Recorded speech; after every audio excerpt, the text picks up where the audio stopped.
For 6 years, Zelvan believed he understood humanity. He had immersed himself in their history, dissected centuries of battle records, and published 3 respected academic papers analyzing the strange logic behind human warfare. Among the Torvian Intelligence Corps, he was considered one of the foremost experts on the species. Then he arrived on Var 7, and within minutes, everything he thought he knew began to unravel. Standing atop a wind-scoured ridge, Zelvan lowered himself behind a rocky outcrop and adjusted the lenses of his optical scanner. Far below, 8,000 human soldiers prepared for battle, with quiet discipline, digging trenches, checking weapons, and sharing calm conversations as if tomorrow had already been promised. Beyond them stretched the impossible. The Cathar Dominion's invasion force covered the horizon like a living ocean of steel. Nearly 200,000 warriors supported by armored divisions, artillery platforms, and orbital firepower. The outcome should have been obvious. Every military model predicted the same result. Every strategist agreed the humans would be annihilated within hours. Yet through his scanner, Zelvan noticed something deeply unsettling. Not one human looked afraid. There was no panic, no desperation, only the calm confidence of soldiers who seemed to believe the impossible odds belonged to someone else. At that moment, Zelvan realized a terrifying truth. He had spent 6 years studying humans, without ever understanding what made them truly dangerous. The numbers were so uneven that Zelvan had checked his instruments 3 times to make sure they were working properly. "You seem troubled," Commander Rilith said, stepping beside him on the observation platform. "I am confused," Zelvan admitted. "The humans have volunteered to hold the front line. Their commander presented the plan to coalition leadership this morning. They want to face the Kether directly while our forces establish secondary positions." Rith made a soft clicking sound with his throat, a Tovian expression of dark amusement. "And this confuses you. It is suicide. The mathematics are clear. They will be overwhelmed within hours." "Perhaps," Rella said. "Or perhaps your mathematics are missing some variables. I have seen humans fight before, Zelvan. You have only read about it." Zelvan wanted to argue, but he held his tongue. His commander was old and had served in conflicts across 3 sectors. If Reith believed there was something worth watching, then Zelvan would watch. He made his way down from the platform and walked toward the human section of the camp. Coalition forces from 12 different species filled the staging ground, but the humans had set up their tents apart from the others. Not out of arrogance, Zelvan noted, but out of practicality. Their equipment was different, their methods were different. Everything about them was slightly out of step with standard galactic military procedure. As he approached, he saw a human officer standing before a group of soldiers. The officer was not particularly tall or muscular. He looked tired with dark circles under his eyes and dust covering his uniform. A small main tag on his chest read, "Karger." "Listen up," Captain Carter said to his troops. His voice was calm and steady, as if he were discussing supply schedules rather than imminent combat. "The Cathar will hit us at dawn. They outnumber us significantly. Coalition Command has made it clear that our job is to buy time for defensive positions to be established behind us." Zelvan expected fear. He expected protests or demands for reinforcement. The soldiers before Captain Carter simply nodded. Some of them checked their weapons, others adjusted their gear. A few exchanged quiet words with the soldiers beside them. "We hold until we are relieved, or until there is nothing left to hold." Carter continued. "Sergeant Brooks, your squad takes the eastern flank. Lieutenant Mitchell, you have tactical command if I go down." Questions. There were no questions. Zelvan felt a chill run through his scales. These beings knew they were going to die. They had done the same calculations he had done, and yet they stood there as if death were simply another item on their schedule. A female officer noticed him watching and walked over. Her name tag identified her as Mitchell. She was young by human standards, perhaps 30 cycles, with short brown hair and sharp eyes. "You're the Torvian analyst," she said. It was not a question. "Commander Lilith mentioned you might observe our operations." "I am here to document," Zeldin said carefully. For the official record, Lieutenant Mitchell smiled, but there was no humor in it. "Document away. Just stay behind the line when things start. Keith, plasma weapons make a mess of organic tissue. You speak of the battle very casually, Zelan observed. Would panic help? No, but your calm seems unnatural. Mitchell looked out toward the horizon where the enemy forces were massing. Zahn could see the glow of their campfires stretching for kilometers. The Catho were not hiding. They wanted the coalition to see their numbers. They wanted fear. We have a saying, Mitchell said quietly. Courage is not the absence of fear.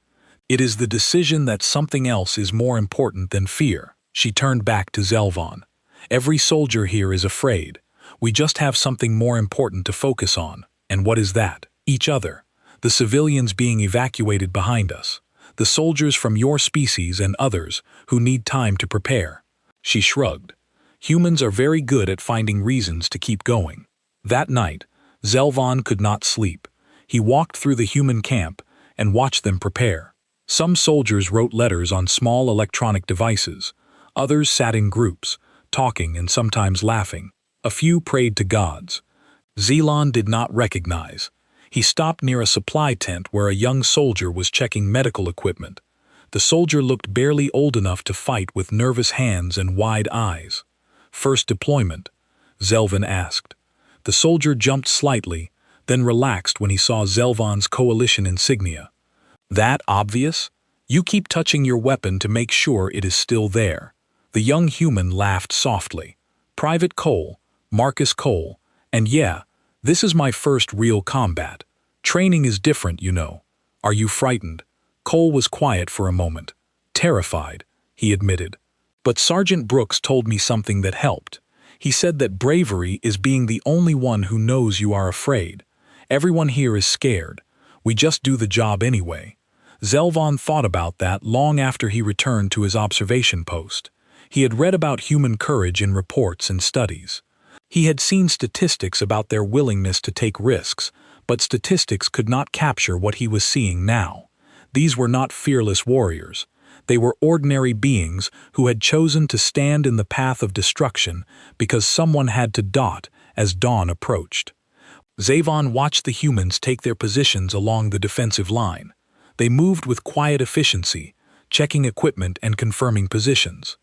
Captain Carter walked among them, speaking briefly with each squad, his presence somehow making the impossible seem manageable. On the horizon, the Cath army began to move. 200,000 warriors advanced in perfect formation, their battle drums echoing across the plains. The ground itself seemed to tremble under their march. Zelvan raised his optical scanner and focused on the human line. 8,000 soldiers faced the approaching storm. They did not retreat. They did not waver. They simply waited. And in that moment, Zelvan understood that whatever happened next would change everything he thought he knew about this strange, stubborn species from a small blue planet called Earth. The Cathar attacked at first light, just as Captain Carter had predicted. Zalone watched from his observation post as the enemy army surged forward like a dark tide rolling across the plains. Their war cries filled the air, a terrible sound that made his scales tighten against his body. The humans did not move. They stayed in their positions, weapons ready, watching the approaching horde with an eerie stillness. Zelvan had expected them to open fire immediately, to throw everything they had at the enemy, while distance still favored them. Instead, they waited. "Why are they not shooting?" he muttered into his recorder. The Cathal were known throughout the galaxy as fierce warriors. They were large, heavily armored beings with forearms and skin tough enough to resist most standard weapons. Their reputation was built on countless victories. No species had ever defeated them in ground combat. Their generals did not plan for losses because they rarely experienced any. The enemy front line was now 500 meters from the human position. Still the humans waited. 400 meters, 300. Zelvan felt his heart's pounding. This was madness. The humans were letting the enemy get too close.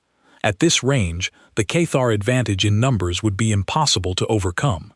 Then, Captain Carter gave a single command that Zelvan could not hear, and the human line exploded with fire. The sound was unlike anything Zelvan had experienced. Human weapons roared in coordinated bursts, creating overlapping fields of destruction that tore into the Cathar advance. The enemy front ranks simply ceased to exist. Soldiers who had been charging forward one moment were gone the next, but the Cathar kept coming. Their numbers were too great to be stopped by a single volley. They pushed through the fire, climbing over their fallen comrades. Driven by rage and the absolute certainty of victory, they reached the human line and crashed against it like a wave hitting a rock. The rock did not break. Zelvan watched in astonishment as human soldiers met the Cathar charge without retreating a single step. The fighting became close and brutal. Humans fired their weapons at point-blank range, switched the blades when enemies got too close, and used their bodies as shields to protect wounded comrades. He focused his scanner on Sergeant Brooks, the squad leader he had seen the night before. Brooks was in the thick of the fighting, directing his soldiers with hand signals while simultaneously engaging 3 Cath warriors. He moved with a fluid grace that seemed impossible for a species not designed for combat. When his weapon ran empty, he used it as a club. When a Cathar knocked him down, he rolled back to his feet and kept fighting. "This is not possible," Zelan whispered. "They should have been overwhelmed in the first minutes." The minutes passed, and the humans held. Then an hour passed. Then, too, the Cathar commanders, confused by the unexpected resistance, pulled their forces back to regroup. Zelvan saw them gathering in the distance, their officers shouting orders and reorganizing their ranks. They had expected to sweep through the human line like wind through grass. Instead, they had lost thousands of warriors and gained nothing. Zelvan climbed down from his platform and made his way toward the human position. He needed to see this up close. He needed to understand. The battlefield was covered with bodies, mostly Cathar, but some human as well. Medics moved among the fallen, checking for survivors. One of them, a female soldier with blood on her uniform, was treating a wounded Cath warrior. Zelvan stopped and stared. "What are you doing?" The medic whose name tag read Shaw looked up briefly. "My job. He is injured. He is the enemy." "He is injured," Shaw repeated, as if that explained everything. She continued working, stopping the bleeding from a wound in the Cathar soldier's side. The warrior looked at her with confusion in his eyes, unable to understand why the creature he had been trying to kill was now saving his life. Zelhan found Captain Carter near the center of the line. The human commander had a bandage wrapped around his left arm and burns on his face, but he was still on his feet, still giving orders. "Your people fought well," Zelvan said.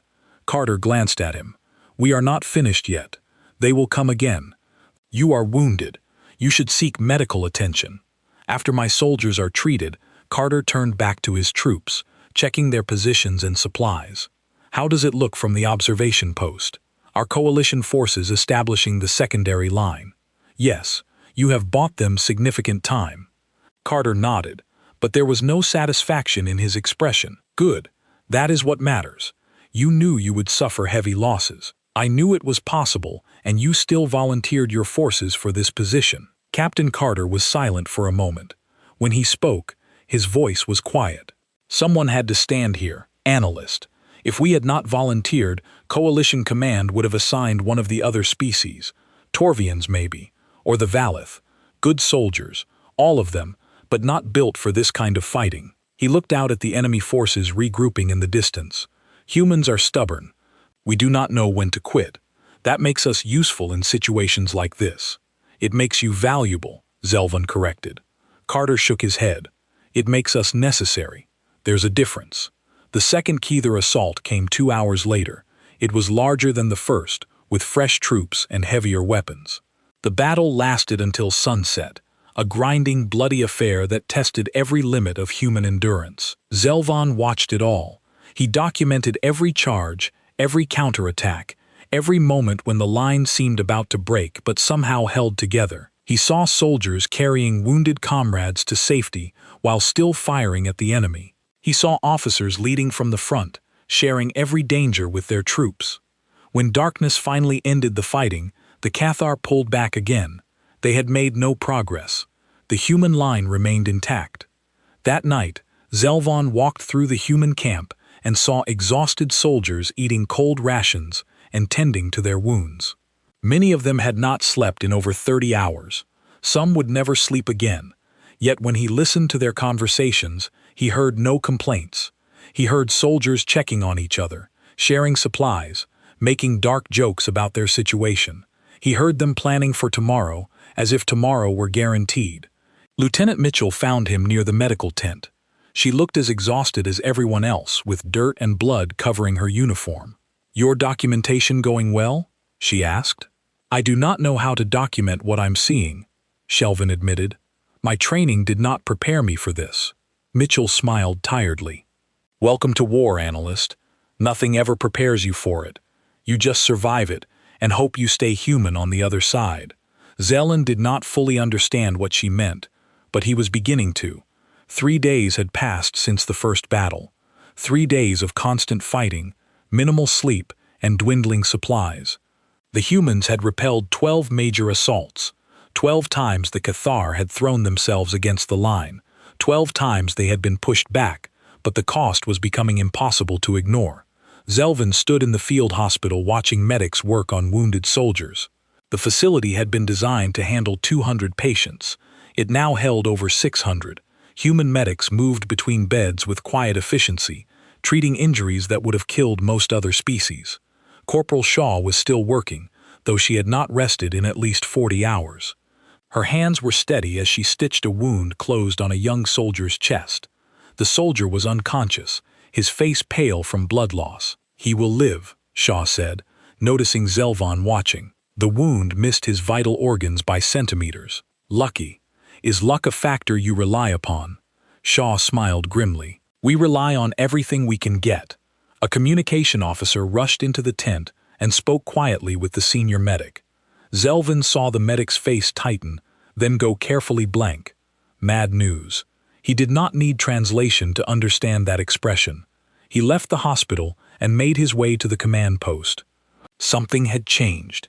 He could feel it in the air, see it in the way officers moved with sudden urgency that Captain Carter was inside speaking with Lieutenant Mitchell and several other officers. A holographic display showed the battlefield situation in harsh detail. The Car forces were still enormous. Coalition positions were marked in blue, human positions in green. The green markers were surrounded on 3 sides. "Coalition Command has issued new orders," Carter said. His voice was flat without emotion. "General retreat begins at midnight. All forces are to fall back to the secondary defensive line." "And us?" Lieutenant Mitchell asked. "We hold position to cover the retreat. Rear guard duty." The room went silent. Every officer understood what that meant. Rear guard against an overwhelming enemy force was not a defensive position. It was a death sentence. Someone had to stay behind and fight while everyone else escaped. Someone had to die so others could live. Zelvin expected arguments. He expected demands for support or requests to share the burden with other coalition forces. Instead, Lieutenant Mitchell simply nodded. "I will inform the squad leaders," she said. "Tell them the truth," Carter replied. "They deserve to know what they are volunteering for." "Yes, sir." The officers filed out to deliver the news to their troops. Zam remained, watching Captain Carter study the holographic display. The human commander looked older than he had 3 days ago. The weight of command showed in every line of his face. "You should leave with the coalition forces," Carter said without turning around. "There is no need for you to stay. I am here to document. You can document from a safe distance." "No," Zelia said. "I cannot." Carter finally turned to look at him. "Why?" Zealand thought about the question carefully. 3 days ago, he would have said his job was to observe and record, to create an academic analysis of human military capability. But something had changed. He had watched humans bleed and die for soldiers of other species. He had seen them treat enemy wounded with the same care as their own. He had witnessed courage that defied all logical explanation. "Because someone should remember what happens here," Zelvan said finally. "Someone who understands what it means." Carter studied him for a long moment, then nodded slowly, then stay. "But when the end comes, get to the evacuation zone. The universe should know this story." That night, Zelvan found Commander Lilith preparing to leave with the main coalition forces. His superior officer was overseeing the loading of intelligence equipment onto transport vehicles. You are staying with the humans. Relis said it was not a question. Yes, that is unwise. Your expertise is valuable to Coalition intelligence, and what the humans are doing is valuable to everyone, Zelvin replied. They are dying so that soldiers from a dozen different species can escape. They volunteered for a mission everyone knew was hopeless. Do you not find that worthy of documentation? Lilith was quiet for a moment. I told you that your mathematics were missing variables. Do you understand now what I meant? I am beginning to. The humans have a capacity that we lack, Relis said slowly. They can look at certain death and find meaning in it. They can sacrifice themselves for strangers without hesitation. It is not logical, it is not efficient, but it is something we have never been able to replicate, no matter how advanced our technology becomes. Is that why Coalition Command always assigns humans to the hardest positions? Stay safe, analyst. Complete your documentation. Make sure the galaxy understands what happened here. The commander left with the retreating forces. Zelvon watched the transports disappear into the night, carrying thousands of soldiers to safety. Behind him, the humans prepared for their final stand. He found Lieutenant Mitchell near the forward defensive line, checking equipment with her soldiers. She looked up as he approached. "You actually stayed," she said, surprised. "I said I would document. Most documenters prefer to do it from somewhere safe. Safe documentation tells incomplete stories." Mitchell laughed softly, the first genuine laugh Zelvin had heard from her in days. "Pull up some dirt, analyst. It is going to be a long night." Zelen sat beside her on the dusty ground.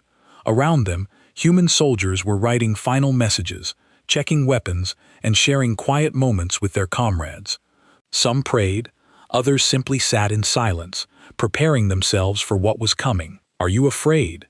Zelvin asked. "Terrified," Mitchell admitted. "But fear is just information. It tells you something important is happening. What matters is what you do with that information." "And what are you doing with it?" Mitchell looked out at the darkness where the enemy was waiting. "I am using it to stay sharp, to protect the people beside me, to make sure that when the end comes, I have done everything I could." She glanced at him. "That is all any of us can do, really, human or otherwise." Zelvin recorded her words carefully. They felt important in a way he could not quite explain. This was why he had stayed. Not for data or analysis, but for understanding, for truth. In the distance, the Cathar were preparing their final assault. Tomorrow would bring the end one way or another. But tonight, surrounded by humans who had chosen to stand when running was easier, Zoan felt something he had never experienced before. He felt honored to be among them. Dawn came slowly on the fourth day, painting the sky in shades of red and orange. Zeldin thought the colors looked like blood. Perhaps that was appropriate. The Cathar had gathered their remaining forces during the night. Over 100,000 warriors stood in formation on the plains, their battle standards flying in the morning wind. They had brought every reserve unit, every heavy weapon, every soldier who could still fight. This would be their final assault. They intended to end the battle today. Against them stood fewer than 5,000 humans. Zelvin moved through the defensive line, recording everything he saw. Soldiers were checking their weapons one final time. Some shared ammunition with comrades who had run low. Others simply stood together, drawing strength from proximity. He found Sergeant Brooks near the eastern flank, organizing his remaining squad members. The sergeant had been wounded twice in the previous days. Bandages covered his left arm and shoulder. He moved stiffly, but he moved. "Analyst," Brooks said with a nod. "Still documenting until the end. Good. Someone should write this down." Brooks looked at his soldiers, young men and women who had fought beside him for 3 days. "You know what I told Private Cole before the first battle? I told him that bravery is being the only one who knows you are afraid. I remember I was wrong." Brooks shook his head slowly. "Real bravery is being afraid and standing next to someone else who is just as afraid, and both of you deciding to face it together." Anyway, the Cathar war drums began to sound. The massive army started moving forward, a wall of armored bodies stretching from horizon to horizon. The ground shook under their advanced dot. Captain Carter's voice came over the communication system, calm and steady as always. "All units, hold position. Make every shot count. Remember why we are here. The humans did not cheer or shout battle cries. They simply raised their weapons and waited. The first wave of Kethar hit the line like a hammer blow. The impact was immediate and devastating. Humans fell in the opening moments, cut down by plasma fire and overwhelming numbers. But for every human who fell, 3 soldiers stepped forward to fill the gap. Zelvan watched the battle unfold with growing horror and amazement. The humans were not just fighting. They were performing something almost like a dance. Each soldier, moving in coordination with those beside them. When one ran out of ammunition, another covered them. When one was wounded, hands reached out to drag them to safety. Corporal Shaw was everywhere at once. It seemed she treated wounded soldiers while plasma bulbs flew overhead, her hands never shaking. At one point, Zelvan saw her run into the open to reach a fallen soldier. She dragged him back to cover, while Ketho warriors fired at her from 20 meters away. Somehow she survived, but not everyone did. Lieutenant Torres fell defending a communications post. Private Cole, the nervous young soldier Zelvan had spoken with before the first battle, died holding a position long enough for his squad to retreat to better cover. Dozens, then hundreds of humans fell, as the morning stretched into afternoon, and still they held. Zelvan found himself near a collapsed section of the defensive line. Human soldiers were falling back, trying to establish a new position. Cathlo warriors were pushing through the gap, threatening to split the defense in two. A human weapon lay on the ground beside a fallen soldier. Without thinking, Zelvan picked it up. He had never fired a weapon before. Torvians were analysts, not warriors. His hands were designed for instruments and recording devices, not tools of destruction. But in that moment, none of that mattered. A Cath warrior charged toward a wounded human who could not run. Zelvan raised the weapon and fired. The shot went wide, but it was enough to make the warrior hesitate. That hesitation gave another human soldier time to reach the wounded man and pull him to safety. Zelvan kept firing. He did not hit much. His aim was terrible, and his technique was non-existent. But he stood in the line with the humans and fought beside them. For the first time in his life, he understood what it meant to be part of something larger than himself. Sergeant Brooks appeared beside him, bleeding from a fresh wound on his forehead. "Not bad for an analyst," he said, reloading his own weapon. "Stay close and keep shooting." They fought together as the sun crossed the sky. Zelvan lost track of time. Everything became a blur of noise and smoke and desperate action. He saw humans perform acts of incredible courage.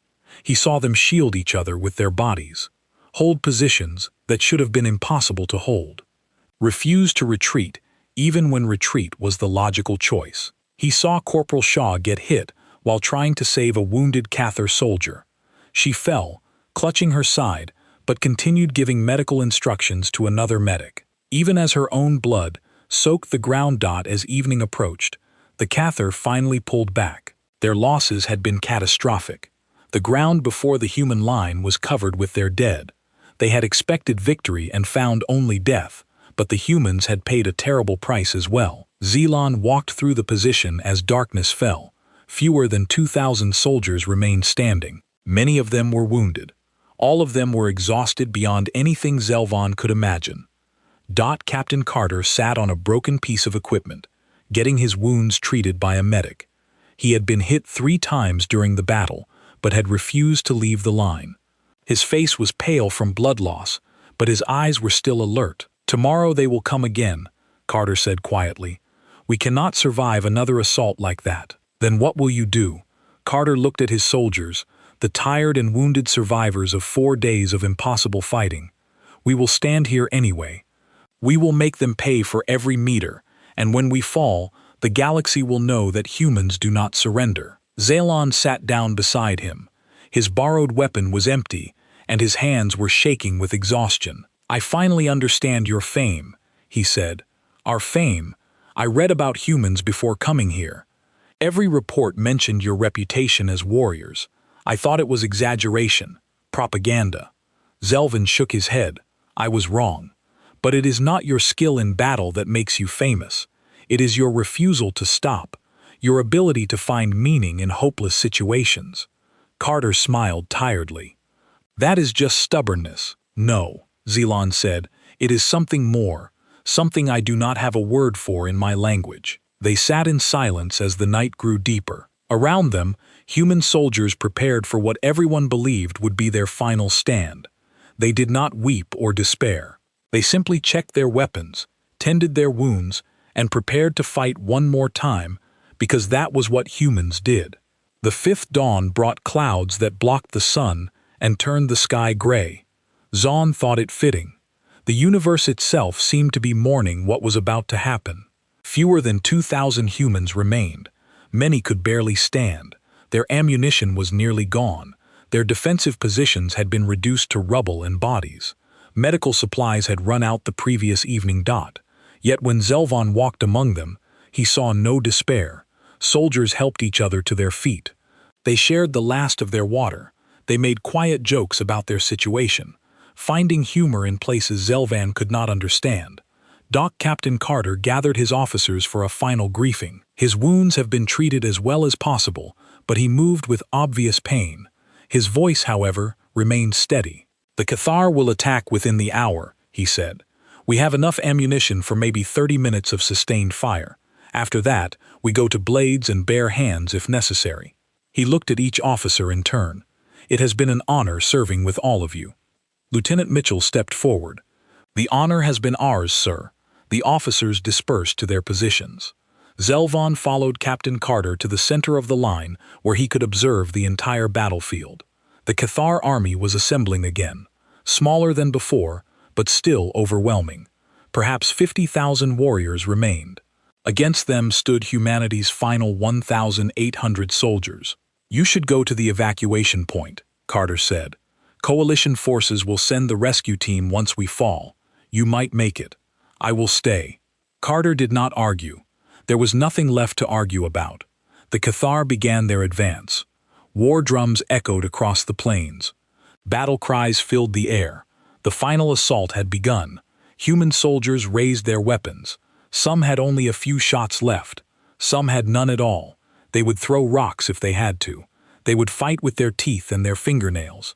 They would not stop until their hearts stopped beating. The enemy was 300 meters away. When something changed, Zelon heard a sound in the distance, a deep rumbling that seemed to come from everywhere at once. He looked up and saw shapes dropping through the clouds. Ships. Dozens of ships bearing coalition markings, their weapons already firing. The Cathar advance faltered as plasma cannons tore into their ranks from above. Troop transports landed behind the human line, discharging fresh soldiers by the thousands. Torvians, Valith, species from across the coalition, all arriving at once. Commander Relith emerged from one of the transports and walked directly to Captain Carter. Coalition Command changed their orders, he explained. When word spread about what your people were doing here, soldiers from 14 different species refused to retreat further. They demanded to return and fight. Carter stared at him. You came back. You gave us time. You gave us hope. Reith gestured toward the fresh troops taking up positions along the line. This is how the coalition repays that debt. The battle resumed, but now the odds had shifted. Coalition forces outnumbered the Cathar for the first time. Fresh soldiers pushed forward while the exhausted humans finally rested. Weapons that had been silent for days roared back to life. The Cathar, already weakened by 4 days of costly assaults, could not withstand the counterattack. Their lines broke. Their warriors fled. For the first time in their species' military history, they experienced complete defeat. When the fighting finally ended, Zelvan walked across the battlefield. Coalition soldiers were helping the wounded, human and Cathar alike. Medics treated enemy warriors with the same urgency as their own people. It was the human way, and it had spread to everyone who had fought beside them. He found Corporal Shaw in the field hospital. She had survived her wounds, though barely. A medic from another species was treating her while she gave instructions on how to help a Cathar patient nearby. You should rest, Zelvin told her. I will rest when everyone is stable, Shaw replied. Even now, after everything, she would not stop helping. The surviving humans gathered near the center of what had been their defensive line. There were so few of them. Of the 8,000 who had stood against the Cathar 5 days ago, fewer than 1,000 remained alive. Most of those were wounded. They did not celebrate. There were no cheers or songs of victory. They simply sat where they had fought, too exhausted for anything except relief and grief. Some wept for fallen friends. Others stared at nothing, still processing what they had survived. Captain Carter walked among them one final time, checking on each soldier personally. His wounds made every step painful, but he refused to stop until he had seen every face, spoken every name. These were his people. He would not abandon them. In the days that followed, Zelvan compiled his official report. He documented troop movements, tactical decisions, casualty figures, and strategic outcomes. It was the kind of analysis coalition intelligence expected from him. But he also wrote something else, a personal account that he attached to the end of his report, words that no training had taught him to write. I came to Vareth 7 to document a species I thought I understood. I had studied humans for years. I believed their reputation was exaggeration, their courage overrated, their stubbornness a weakness rather than a strength. I was wrong about everything for 5 days. I watched 8,000 humans hold a line against impossible odds. They did not fight because they enjoyed war. They did not sacrifice themselves for glory or conquest. They fought because others needed them to. They died so that soldiers from other species could live. When their ammunition ran out, they fought with blades. When their blades broke, they fought with their hands. When death was certain, they stood anyway, because standing was the only choice they could accept. I watched them treat enemy wounded with the same care as their own. I watched them weep for fallen comrades and then pick up weapons to fight again. I watched them find hope where none existed and create meaning where logic said there was none. I finally understand humanity's galactic fame.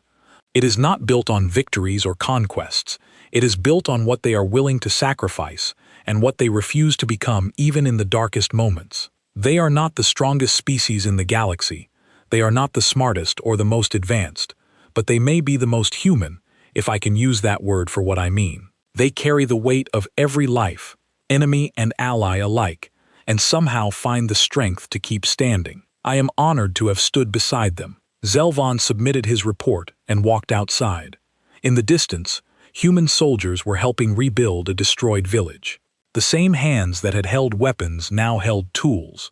The same people who had killed were now creating. He watched them work until the sun set, and he understood at last why the galaxy would never forget what happened on Vrath 7. Because humanity had shown everyone what it truly meant to be brave.